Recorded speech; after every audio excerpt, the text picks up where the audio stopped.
the way, I just wanted to say, I don't think we've ever had as enthusiastic an audience as you are, and it's like, close to my heart. That you're such a documentary maker, and I appreciate it. Thank you.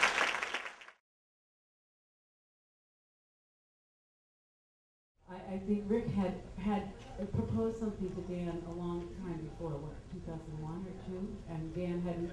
After the book came out. Yeah, after the book came out. And nothing had come of that. And it was one of the things in his file, like I had, I wanted to do Food Inc. for 2 years, and I gave up on that. So anyway, we all have lots of ideas in our files. And then I approached Dan and Patricia and then and talked to Rick, who was down the hall from me, and said, I'm doing a film about Daniel Ellsberg. Are you interested? And he said, yeah, I thought about that years ago and didn't do it. So it wasn't quite concurrently, but as it turned out, there were 3 other filmmakers who were interested in doing it when we started. So it took us 6 months to woo them into choosing us.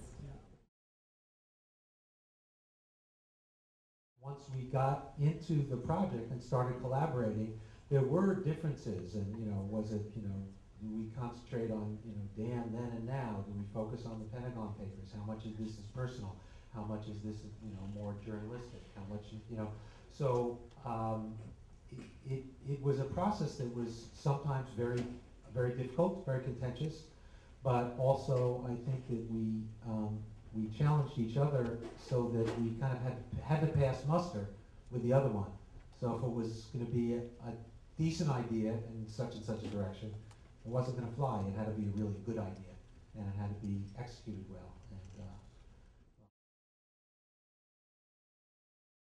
I met somebody today to whom we gave the DVD, who knows somebody in the White House just 2 doors, she said, from the Oval Office, her cousin. Had he looked at it?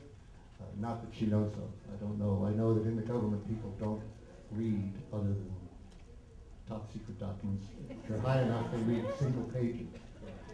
And hard to get somebody to watch it. But actually, I think we have to label the DVD top secret. I think we have to label the DVD top secret.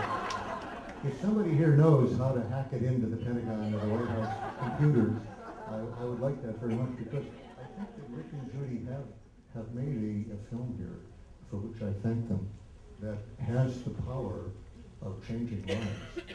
Not only in the young, but I know Rick is particularly wants to see this in colleges and high schools even, and I certainly applaud that.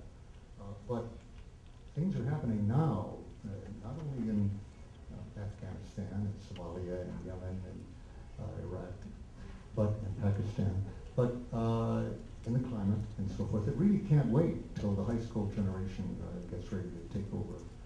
And I do think actually this film, that's why I'm so happy to see it on the short list and then nominated and seen more widely as a result, because I think that if it's seen by officials in Washington, and particularly if you know, like this woman who had a cousin to send it to in the White House, that it can in fact encourage some people to undertake the acts of truth-telling.